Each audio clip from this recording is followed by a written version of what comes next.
মুসলমানের ছেলে মেয়ে একত্রিত হয়ে একাকার হয়ে সেজে গুজে ফুল মাথায় দিয়ে খোপায় দিয়ে, ছেলে তার হাতে ফুল নিয়ে মেয়ে তার খোপায় ফুল নিয়ে যাবে, কোন এক পাথরে দাঁড়াবে, ছবি তুলবে, জুতা নিয়ে উঠবে না, মোজা নিয়ে উঠবে না, নানা ধরনের নিয়ম থাকবে। আর সারা দিন শুধু আল্লাহ যে মিউজিককে হারাম করেছে, ইসলাম যে মিউজিককে হারাম করেছে, মদ হারাম করেছে কে? নেংটা হওয়া হারাম করেছে কে? মিউজিক হারাম করেছে কে? তো টুংটাং দেশের মানুষ তো মিউজিকটা আল্লাহ হারাম করেছে, এজন্য মিউজিক দিয়ে কাউকে সম্মান করবে না। আপনারা কেন করছেন? ওই টুংটাং দেশের মানুষের মতো হইতে পারবেন না। এতটা বিবেকহীন হয়ে গেছে।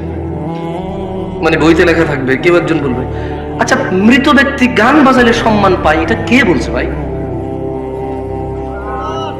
মিউজিক বাজাইলে যে আমার জন্য উৎসর্গ করেছে তার প্রাণ, যে আমার মাথার মণি, যে আমার আবেগের জায়গা, আল্লাহ তাদের উপর সবার উপর সন্তুষ্ট হলো, জান্নাত দান করুন। যার যার ঈমান আমল যতটুকু ছিল আল্লাহ প্রত্যেকটুকু কবুল করুন, আর আল্লাহ তাদের সাথে ইনসাফ করুন। যেহেতু আমরা জানি না এখানে হিন্দু বৌদ্ধ মুসলিম সবাই ছিল, আল্লাহ ইনসাফ করুন। আল্লাহ কি করুন? এই কেউ উৎসর্গের মধ্যে কথা বলবেন না, পরিবেশ একদম নষ্ট করবেন না। আপনি কি মনে করছেন ভাই? সোজা সোজা কথা বলতেছি যাতে ভেজাল না হয়, বুঝেন নাই? আপনি এখানে বেয়াদবি করে পরিবেশ নষ্ট করবেন না। কে বলছে তাকে দেখো তো একটু। নাশকতার মামলা আছে বাংলাদেশে, জানেন এটা?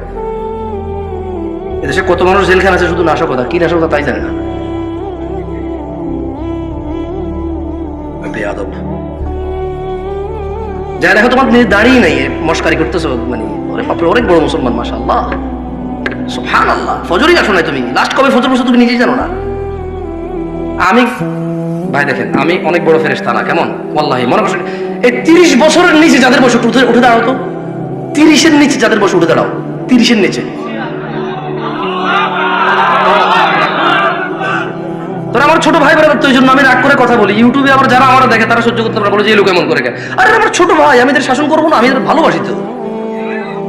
শাসন করা তারই সাথে সোহাগ করে যে বসো 30-এর নিচে যারা বসে, সবাই বসে।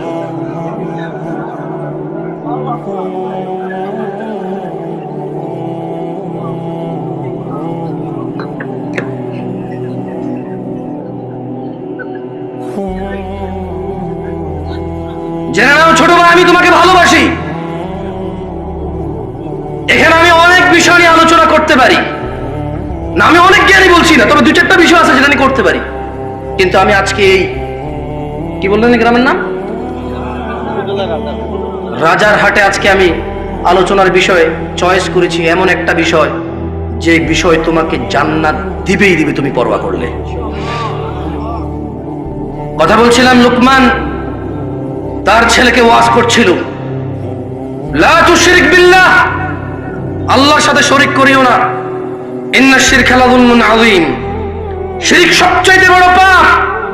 কত বড় পাপ! এই পৃথিবীর সমস্ত জিন আর মানুষ একত্রিত হয়ে যদি কোনো পাপ রটনা করে, এর চাইতে বড় পাপ। শিরক কত বড় পাপ! ছোট্ট একটা উদাহরণ দিয়ে, যদিও এই উদাহরণ কিচ্ছু না, ওয়াল্লাহি এই উদাহরণ একেবারে মিলবে না, তবুও দিচ্ছি। একটা লোক পুরুষ, একটা লোক মহিলা, এই পুরুষ এই মহিলাকে বিয়ে করেছে, বুঝে আসছে? এখন তারা স্বামী স্ত্রী। এখন এই মহিলা জোরে জোরে কথা বলে, এই পুরুষ তাকে বলে যে তোর এত জোরে কথা বলে আমার ভালো লাগে না রে। মহিলা তাও জোরে কথা বলে। পুরুষ বিরক্ত বলে যে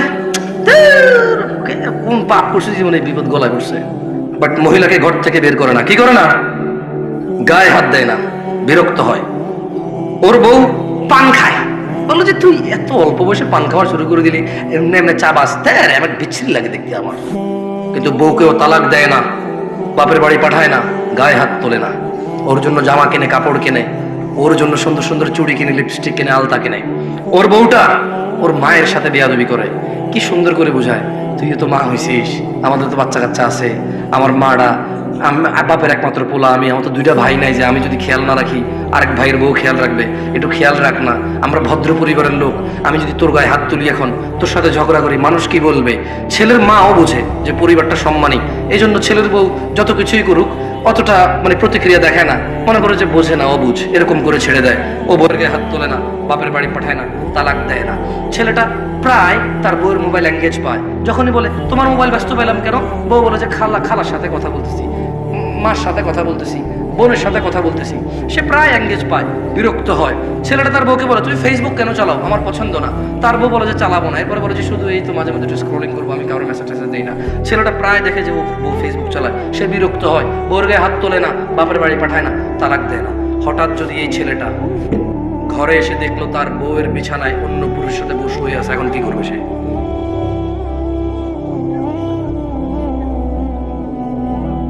কেন রাগে মেরে ফেলবে কেন? কি ইসলাম বোঝে না?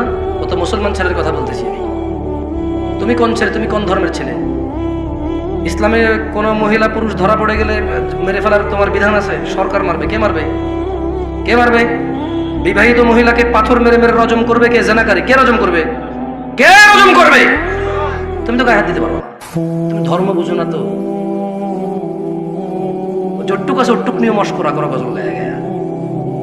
যটুক টুকটাক দেখা যায় ওটুক নিয়ে মস্করা করো, গজল গায়া, গান গায়া, সিনেমা নাটক করে। কৌতুক করে ধর্ম শিখাও। এখন সিনেমা করে দেখি তো টেলিভিশনে আসে। একটা ইসলামের শিক্ষা কোরআন হাদিস দিয়ে আর হচ্ছে না, এবার নাটক করে শিখাইতে হবে। এই পর্যায়ে চলে গেছো তুমি। কেন মারবা? মেরে ফেলবা কেন? ওর বউ আরেকজনের সাথে শুয়ে আছে, তুমি মেরে ফেলবা কেন তোমার বউ? তোমার মেরে ফেলা বৈধতা আছে ওই মহিলাকে? বলে যে মেরে ফেলবার আগে ওকে তালাক দেওয়া বৈধতা আছে, ওকে বাপের বাড়ি পাঠিয়ে দেওয়ার বৈধতা আছে, মুসলমান শাসকের হাতে তুলে দেওয়ার বৈধতা আছে, যে বিচার হোক। আর বিচার হবে কেন? বিবাহিত মহিলা জানা করলো কেন? বিবাহিত পুরুষ জানা করলো কেন? ওর বিচার হবে। ওকে পাথর মেরে মেরে ফেলতে হবে। কে মারবে? শাসক মারবে, পুলিশ। এদেশের যে পুলিশ আছে না, অথবা কোনো বাহিনী তৈরি হবে, সরকার তৈরি করবে। কে তৈরি করবে? হুজুর আমাদের দেশ সরকার। তো আমি তোমার দেশ নিয়ে কথাই বলতেছি, আমি কথা বলছি ইসলাম নিয়ে। আমি কি এখন বাংলাদেশকে হিসাব করে করে কথা বললে হবে? ইন্ডিয়া, পাকিস্তান, সৌদি আরব, ইরান, নেপাল, ভুটান নিয়ে কথা বললে হবে? আমি কথা বলতে হবে ইসলামের বিধান নিয়ে। এবার কি তোমার আছে আর কি তোমার নাই? যা তোমার আছে তা তুমি পাবা, আর যা তোমার নাই জব তুমি আল্লাহকে দিবা। আমি এখানে কি করবো? কি করার আছে, কি ক্ষমতা আছে আমার করার? এই তোমরা কি কথা বুঝবো আমার? এখন এই ছেলেটা দেখলো তার স্ত্রী অন্য কারো বিছানায় শুয়ে আছে। আচ্ছা, এই যে তার মাকে কষ্ট দিল, এই যে মহিলা জোরে জোরে তার সাথে কথা বলে, এই যে মহিলা পান খায়, এই যে মহিলা সারা দিন ব্যস্ততা, মোবাইলে ব্যস্ত পায়, এই যে মহিলা ফেসবুক চালায়, ও কিন্তু তালাক দেয় নাই, দিছে? বলুন তো এবার ও রাখবে? আপনি বললে একটা পুরুষ, অথচ ওর বউকে যদি ওই পুরুষের সাথে না দেখতো, ও জানতেই পারতো না। এই কথা জানতে পারতো? ক্ষমতা আছে? ধরেন ওর বউ একটা পুরুষের সাথে শুইল, ও 3 দিন পরে বাড়ি আসলো, ও ওর বউর সাথে শুইল, ওর কি বুঝার ক্ষমতা আছে ওর বউ আরেকজনের সাথে ছিল? আরে জোরে জবাব দেন ভাই। যেই পুরুষ তার বউ যদি আরেকজনের সাথে শোয়, এরপরে সে যদি ওই স্ত্রীর কাছে যায়, যেই পুরুষের এতটুকু ক্ষমতা নাই বুঝার যে অন্য কারোর সাথে ছিল, ওই পুরুষ যদি দেখে আরেকজনের সাথে শুইছে, ও ঘৃণায়, লজ্জায়, রাগে, ক্ষোভে, দুঃখে ওকে পুরো পৃথিবীর বিনিময় দিলেও বলবো যে বউ আমি রাখবো না ভাই। যার ভিতরে ন্যূনতম লজ্জাবোধ আছে, গায়রাত আছে, গায়রাত মানে বোঝেন আত্মমর্যাদা। কি মর্যাদা? সে রাখবে না। বলবো যে ভাই এত কিছু জানি না, আমি জুলুমের শিকার হয়ে গেছি, ওর মোহর কত? 20 লাখ। এ ভাই একটা কিডনি খুল লইয়া যায়, এটা সরা, দেখলে আমার মেজাজ গরম হয়। আল্লাহ এরকম বলবে। যার ভিতরে ন্যূনতম আত্মমর্যাদা আছে, সে বলবে যে 20 লাখ তো নাই, কিডনি একটা নিয়ে যা, 2 কিডনি লাগে না, 1 কিডনি বাঁচা যায়, ওরে নিয়ে বাঁচা যাবে না ভাই। কিডনি ছাড়া বাঁচা যাবে, গ্যারান্টি আছে, ওর সাথে বাঁচবো না। ও আমাকে ধোকা দিছে, ও আমার বংশ মর্যাদা নষ্ট করছে, ও আমার বংশ নষ্ট করে দিছে। এখন যে বাচ্চাটা আছে, এটা কি আমার না আমার না, আমি সেই সন্দেহে আছি। ও আমার আগামী প্রজন্ম ধ্বংস করে দিছে। আমার আগামী প্রজন্মের যে বাতি আমার, সে বাতি আমার কিনা আমি জানি না, আমি এতটা দুঃখে আছি। এবং যে নিষ্পাপ সন্তানটা আছে ওর ঘর থেকে হয়েছে, ওকে বিদায় করে দেওয়ার পর ওই বাচ্চাটাকে দেখলে আমার ওর কথা মনে পড়বার, আমি সন্দেহে থাকবো এটা কি আমার বাচ্চা না অন্য কারো। ওকে সরাও, কিডনি নিয়ে যাও, ওকে সরাও, 1 কিডনি দিয়ে বাঁচা যায়। ও আমার আগামী প্রজন্ম ধ্বংস করে দিছে, ও আমার বংশের বাতি শেষ করে দিছে, ওকে সরাও। সেই জায়গায় শিরিক আল্লাহ কি হবে? অথচ তিনি জানে ওয়াহুয়া খালাকাক, তিনি তোমাকে সৃষ্টি করেছে কোথায় থেকে? এক বিন্দু তুচ্ছ পানি থেকে, যেটা তোমার বাপের পাঁজরের হাড়ে ছিল। এই পিছনের হাড়ে ছিল যে পানিটা, ধাক্কা দিয়ে যে পানিটা বের হয়, যে পানিটা যে কারো হাতে লাগলে গোসল করতে হয়, এইভাবে ঘিন ঘিন করে টিস্যু দিয়ে মুছে ফেলবে, এমন তুচ্ছ পানি হতে তোমাকে সৃষ্টি করছে। তুমি তো মনে করো তুমি জোয়ান, তোমার বাপ জোয়ান ছিল না। তুমি মনে করো তুমি জোয়ান থেকেই যাবা, ছোট ভাই আমার, তুমি আর বৃদ্ধ হবা না, খবরদার। আন আবি বকর রাদিয়াল্লাহু আনহু قال, আবু বকর রাদিয়াল্লাহু আনহু থেকে বর্ণিত, তিনি বলেন قال النبي صلى الله عليه وسلم, আল্লাহর রাসূল সাল্লাল্লাহু আলাইহি সাল্লাম বলেছেন, আলা উনাব্বিউকুম বিআকবারিল কাবাইর, ও আমার উম্মতরা, তোমাদেরকে কি আমি বলে দেব পৃথিবীর সবচেয়ে বড় অপরাধ কি? قالوا بلى يا رسول الله, সাহাবারা সবাই বললেন, হ্যাঁ আল্লাহর রাসূল, আপনি বলে দেন না, এই পৃথিবীতে যত অপরাধ আছে সবচেয়ে বড় কোনগুলা? উনি বললেন সালাসান, তিনবার আল্লাহ নবী বলল, আমি কি তোমাদের বলে দেব পৃথিবীর বড় অপরাধ কোনটা? আবার বলল, আমি কি তোমাদের বলে দেব না পৃথিবীর বড় অপরাধ কোনটা? আবার বলল, আমি কি তোমাদের বলে দেব না পৃথিবীর সবচেয়ে বড় অপরাধ কোনটা? তিনবার বললেন। সাহাবারা বলল, হ্যাঁ আল্লাহ নবী সাল্লাল্লাহু আলাইহি সাল্লাম বলে দেন। বলেন, আল ইশরাকু বিল্লাহ, পৃথিবীর সবচেয়ে বড় অপরাধ আল্লাহর সাথে শিরিক করা। উকুকুল ওয়ালিদাইন, দ্বিতীয় বড় অপরাধ বাবা মায়ের অবাধ্য হওয়া। ওই যে মহিলাটা চিকন হ্যাংলা পাতলা 50-55 বছরের বৃদ্ধা, ওই যে পুরুষটা এখন কোনো কাজ নাই, একটা পাঞ্জাবি আর লুঙ্গি পরে এরকম ওয়াজ মাহফিলে যায়, কোনার দোকানে গিয়ে 2 কাপ চা খায়, আবার ঘরে চলে আসে, ওকে কোথাও ডাকা হয় না, ওকে কেউ 5 পয়সার দাম দেয় না। এই তুচ্ছ এই হ্যাংলা পাতলা বুড়ার বুড়ি, আল্লাহর নবী বলছে, এই বুড়া বুড়ির যদি তোমার মা বাপ হয়, ধাক্কা দিলে পড়ে যাবে যে লোকটার এখন চাকরিও নাই, ব্যবসাও নাই, তুমি যদি ওকে উপার্জন করে না চিকিৎসা করাও, না খাওয়াও, ও বেচারা অসুস্থতায় ভুগবে, ক্ষুধায় ভুগবে। এমন দুর্বল একটা মানুষ, আল্লাহর নবী বলল যে পৃথিবীর বড় অপরাধ ওয়াকুল ওয়ালিদাইন, এই পৃথিবীতে সবচেয়ে বড় অপরাধ শিরকি, তারপরের অপরাধ হচ্ছে বাপ মায়ের অবাধ্য হওয়া। তুমি তো বলো হুন্ডা না কিনে দিলে ঘর কোপায় ফেলবো, ভাই আমার, তুমি বলো তোমার বাপকে হুন্ডা না কিনে দিলে ঘর কোপাবা, তুমি বলো তোমার বাপকে জন্ম দিছিস কর্ম দাস না কেন, বই পড়ে শিখবে এগুলো না? পাগল ছেলে, ওর ক্ষমতা কত জানো? এই যে বুড়ো লোকটা, যারা তুমি বলো যে আপনি কিচ্ছু বোঝেন না, শুধু শুধু কথা বলেন না এই জায়গায়, ওর ক্ষমতা জানো? এই যে তুমি যে জান্নাত, মানে যেখানে না গেলে আগুনে জ্বলবা, হ্যাঁ, এই জান্নাতের যে দরজা দিয়ে ঢুকবা না, এই বুড়া লোকটা, এটা চৌখাট, এটা কি চৌখাট, এটা নাই মানে দরজাই নাই, এটা নাই মানে কি দরজাই নাই। বোঝো ওর ক্ষমতা বোঝো। নেতার সাথে লাগবা, একবারে পিটায় সোজা করে দিবে, ভয় তুমি সুন্দর ব্যবহার করো। কোন প্রশাসনের সাথে লাগবা, মামলা মোকদ্দমায় ফেসে যাবা। ব্যবসায়ীর সাথে লাগবা, ও টাকা টোকা খরচ করে এমন বানান দিবে, এমন ট্র্যাপে ফেলবে, জীবনে মুখ দেখাইতে পারবা না, তোমার ঘরে মহিলা ঢুকাই দিবে। আর এই যে বুড়া লোক, কি করতে পারবে জানো? জান্নাত থেকে তোমার বের করে দিতে পারবে। তুমি জানোই না এর ক্ষমতা কত। এই বুড়া লোকটা তোমার অনন্ত জীবনের সুখ কেড়ে নিতে পারে, এত ক্ষমতা তার। মামলায় জেলে গেলে 60 বছর পচবা, অমুক ব্যবসায়ীর সাথে লাগে গেলে 50 বছর ভুগবা, সে মারা যাবে বা তুমি মারা যাবা, ম্যাটার সলভ, ক্লোজ। বুঝে আসছে না? আসে নাই? আরে বুড়া লোকটার সাথে যদি লাগো না, এই বুড়ির সাথে যদি লাগো না,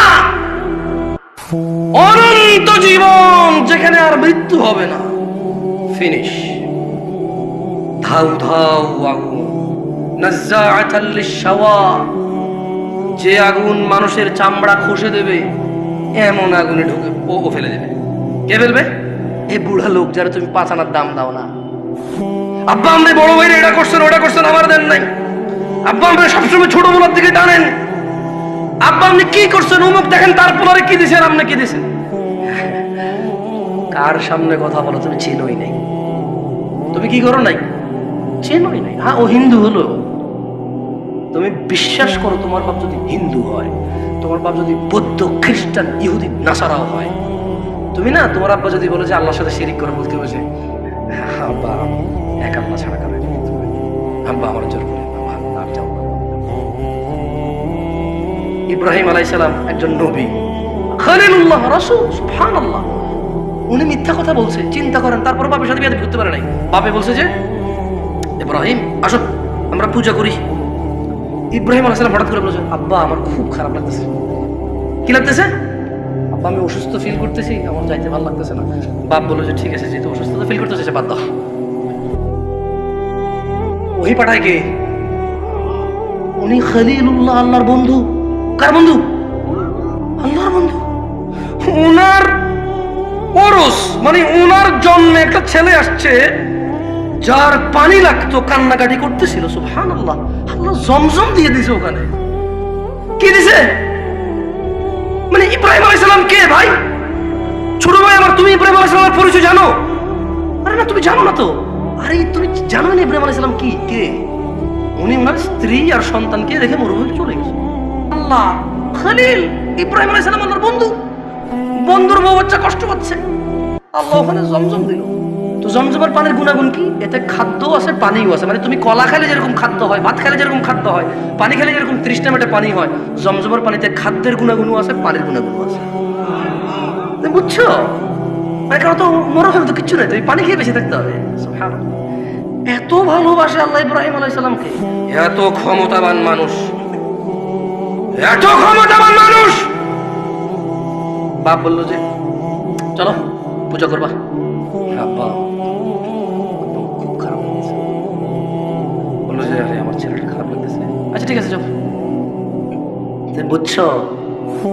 বলা যাবে না আব্বা আপনি মুশরিক, আর তুমি বলো যে আব্বা আপনি বেকার, আব্বা আপনি জুয়া খেলেন, বাপরে মারতে যাও। তুই কি করছস? জুয়া খেলছো সারাদিন। আল্লাহর বান্দা, জুয়া কি তোর সাথে অপরাধ রে? জুয়া তোর সাথে অপরাধ? তোর বাপের, তোর বাপ নেশা করে, তোর সাথে অপরাধ বেটা। এই নেশা করটাই তো খাচ্ছিস এখন পর্যন্ত, এই জুয়ারিটা তো খাচ্ছিস এখন পর্যন্ত। এখন পর্যন্ত যে বিয়ে করতে যাবি না, ওর পোলা হিসেবে তোর কাছে মেয়ে বিয়ে দিবে মানুষ। তোর অত যোগ্যতা নেই, তোর মেয়ে দিবে কে? এই এত খারাপ মানুষটা এখনো তোর ছত্র ছায়া আছে, তোর ছায়া হয়ে আছে। এত খারাপ লোকটা এখনো তোর ছায়া, এখনো তুই ছাদের নিচে বৃষ্টি থেকে রোদ থেকে বাঁচিস ওর বানানো। এখনো যে অমুক জায়গায় ঘুষে দিয়ে আমাকে দাঁত ভেঙে ফেলছিস, কার ছেলে? অমুকের। আরে ওর বাপটা তো খুব মিশুক মানুষ, আমাদের বন্ধু মানুষ ছিল। আচ্ছা ছাড়ো, আমি ওর বাবার সাথে কথা বলবো। এই যে তুই মারামারি করছিস, ওর জন্য বেঁচে গেছিস রে ছোট ভাই আমার। কত ক্ষমতাবান মানুষের সাথে বেয়াদবি করিস। আহ ছোট ভাই আমার, বাপ মায়ের সম্মান কর। পৃথিবীর সবচেয়ে বড় অপরাধ হচ্ছে আল্লাহর সাথে শিরিক করা। ওয়া উকুল ওয়ালিদাইন, পিতামাতার সাথে অন্যায় আচরণ করা।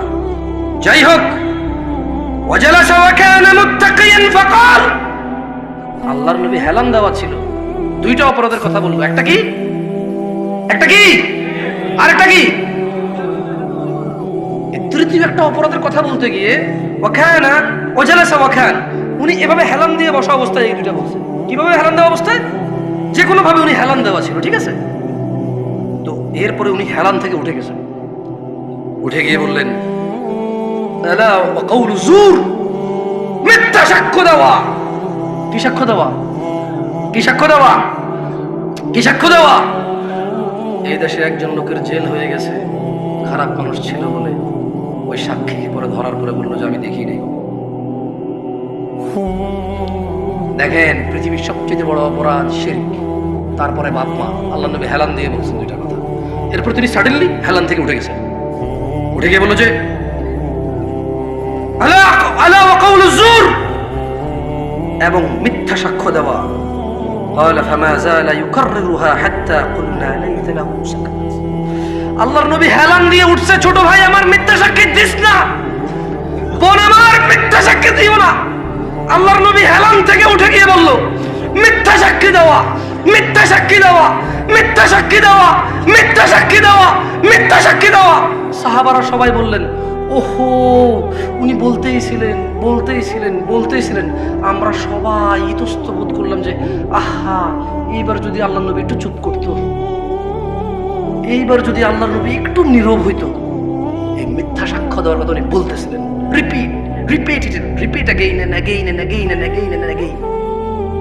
তিনি এটা বলছেন, সাহাবারা ভাবতে বাধ্য হল, আল্লাহ নবীর কষ্ট হচ্ছে, বলতেছে যদি উনি একটু বন্ধ করতে। মিথ্যা সাক্ষ্য দেওয়া এত বড় অপরাধ, বুঝে আসছে কিরে? এতে ওইটা বেশিরভাগ ছোট বলা মানে করে, এগুলা ঢিল মারছে গাছের নামে, পড়ছে যায় জানালায়, ভেঙে গেছে গ্লাস। তো বাড়িওয়ালা বলেছে কে মারছে, তুই দেখছো? আমি দেখি। কি বলে আমি দেখি। ছোট ভাই, মিথ্যা সাক্ষ্য দেওয়া পৃথিবীর বড় অপরাধ। যাই হোক, আমি আমার বক্তব্য লম্বা করব না, তবে একটা কথা বলছিলাম যে তোমাদের একটা অপরাধের কথা বলে যাবো, যে অপরাধ তোমাদেরকে কখনোই জান্নাতে নিয়ে যাবে না। আর তোমাদের এই একই অপরাধের কথা বলে দেবো, বলছিলাম যে অপরাধ তোমাকে জান্নাতে, যে আমল তোমাকে জান্নাতে নিয়ে ছাড়বে। কি জান্নাতে যেতে রাজি আছো? কারা কারা জান্নাতে যেতে রাজি? আল্লাহ আমাদের কবুল করুন।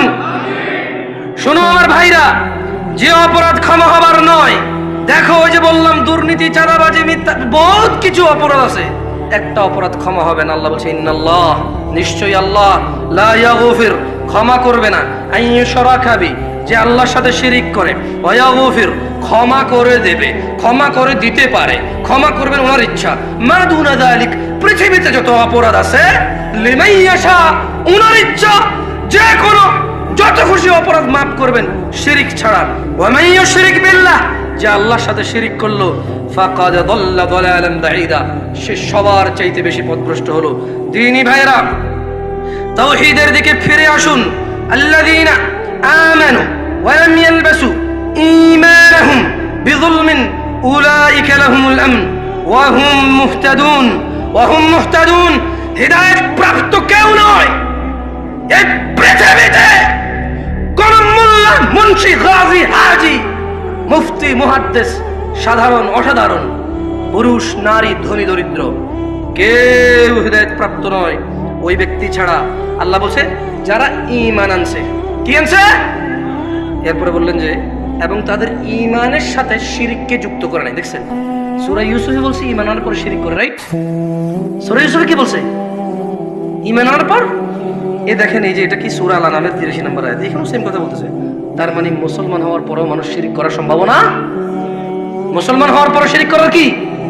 তো নাইলে আল্লাহ কেন কোরআনে বলতেছে সূরা আল আনামে যে আল্লাযীনা আমানু, যারা ঈমান আনে, ওয়া লাম ইয়ালবাসু ঈমানাহুম বিযুলম, এবং তাদের ঈমানের সাথে শিরক করে না, উলাইকা লাহুমুল আমন, নিরাপত্তা তাদের জন্য যারা ঈমানের মধ্যে শিরক করে না, ওয়া হুম মুহতাদুন, এবং এরাই হেদায়েত প্রাপ্ত যারা ঈমানের সাথে শিরক করে না।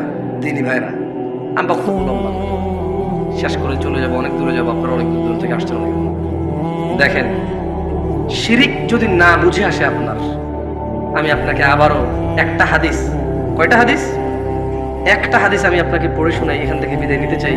আপনারা আমার মুখে মুখে কি হাদিসটা পড়বেন? ঠিক আছে, শোনেন। মক্তবে পড়ছেন কারা কারা? হাত তোলেন তো। মক্তবে পড়ালেখা করছেন? মাশাআল্লাহ, মাশাআল্লাহ, তাইয়্যিব, তাইয়্যিব। শোনেন, বলেন আন, জোরে, আন সাঈদ ইবনুল মুসাইয়্যিব রাদিয়াল্লাহু আনহু আন্না রাসূলুল্লাহ সাল্লাল্লাহু আলাইহি ওয়াসাল্লাম قال, বলেন সাঈদ ইবনুল মুসাইয়্যিব রাদিয়াল্লাহু আনহু থেকে বর্ণিত, তিনি বলেন আল্লাহর রাসূল বলেছেন সাল্লাল্লাহু আলাইহি ওয়াসাল্লাম। আমি গজল বেশি এটা পছন্দ করি না, কেন জানেন? কারণ গজলে নবীউন নবীউন নবী নবী নবী বলতে থাকে, সাল্লাল্লাহু আলাইহি ওয়াসাল্লাম বলার সুযোগ নেই গায়কের। কি বলার সুযোগ নাই? কারণ সুর মিলাতে চাইলে সুর পাল্টে যাবে। কি পাল্টে যাবে? আচ্ছা, এখানে তো আলেম ওলামারা আছেন, বলো তো আল্লাহ নবী সাল্লাল্লাহু আলাইহি ওয়াসাল্লামের নাম আসলে দুরূদ পড়তে হয় কিনা? হয় কিনা? নাকি গজলে মাপ আছে, গানে মাপ আছে, ওয়াজে মাপ আছে, বৈঠকে মাপ আছে, ঝগড়ায় মাপ আছে? না, আল্লাহ নবীর নাম আসলে আলাইহিস সালাম, মিনিমাম কি বলতে হবে? আলাইহিস সালাম। মিনিমাম কি? ধরেন সাল্লাল্লাহু আলাইহি ওয়াসাল্লাম, অনেক বড় হয়ে যায় না? একবারে বলতে পারতেছেন না, লিস্ট বলতে হবে মুহাম্মদ আলাইহিস সালাম, মানে মুহাম্মদ ওনার উপরে দুরূদ বর্ষিত। বুঝে আসছে? তো এই জন্য আসলে আমার অনেক সময় গজল ভালো লাগে না শুনতে, বিরক্ত লাগে শুনতে। কারণ আল্লাহ রাসূল সাল্লাল্লাহু আলাইহি ওয়াসাল্লামের নাম এতবার বলে বলে বলে বাকিরাও মাথা নাড়ায়, শ্রোতাও বলে না, গায়কও বলে না, কেউ বলে না, সুযোগই নেই। কারণ পরে সুরই মিলবে না। পরে কি মিলবে না? বলেন, সুর মিলানো জরুরি নাকি আল্লাহ নবী সাল্লাল্লাহু আলাইহি ওয়াসাল্লামকে সম্মান করা জরুরি? যাক, বলেন বাইনানা ওয়া বাইনাল মুনাফিকিন, বাইনানা ওয়া বাইনাল মুনাফিকিনা, জোরে বলেন সবাই, শুহুদুল ইশা ওয়াস সুবহ লা ইস্তাতিউনাহুমা। এখানে বলছে যে আল্লাহ নবী সাল্লাল্লাহু আলাইহি ওয়াসাল্লাম বলেছেন মুসলমান আর মুনাফিকের মধ্যে পার্থক্য হচ্ছে ফজর আর ইশায় উপস্থিত হওয়া, মুনাফিকরা পারে না। এবার বলেন আন জাবির রাদিয়াল্লাহু আনহু, জাবির রাদিয়াল্লাহু আনহু থেকে বর্ণিত, তিনি বলেন, একটু জোরে বলেন, মুখস্থ করেন এটা। আমি চলে যাব, গত বছরও আসছে, আগামী বছরও আসবে, কোনো লাভ হবে না। আপনারা একটু মুখস্থ করেন, দেখেন কোনোদিন যদি কাজে চলে আসে। কেমন অনেক সময় দেখেন একটা নাট পড়ে আছে, কোনো কাজে লাগে না, হঠাৎ এক জায়গায় লেগে যায়, এবং যেই জায়গায় লাগে এই জায়গায় মানে আপনি নাইলে যে কি হইতো আল্লাহ জানে, নাইলে যে কি হইতো আল্লাহ জানে। মুখস্থ করে নেন, ধরে নেন, ওই স্পায়ার নাটই ধরে নেন নাই একটা হাদিস, দেখেন না কোন দিন কোন কাজে লেগে যায়, আর আপনার কিচ্ছু লাগবে না। বলেন জাবির রাদিয়াল্লাহু আনহু থেকে বর্ণিত, তিনি বলেন আল্লাহর নবী সাল্লাল্লাহু আলাইহি ওয়াসাল্লাম বলেছেন বাইনার রাজুলি ওয়া বাইনাশ শিরকি ওয়াল কুফরি তারকুস সালাহ। বান্দা শিরক ও কুফরের মধ্যে পার্থক্য হচ্ছে নামাজ ত্যাগ করা।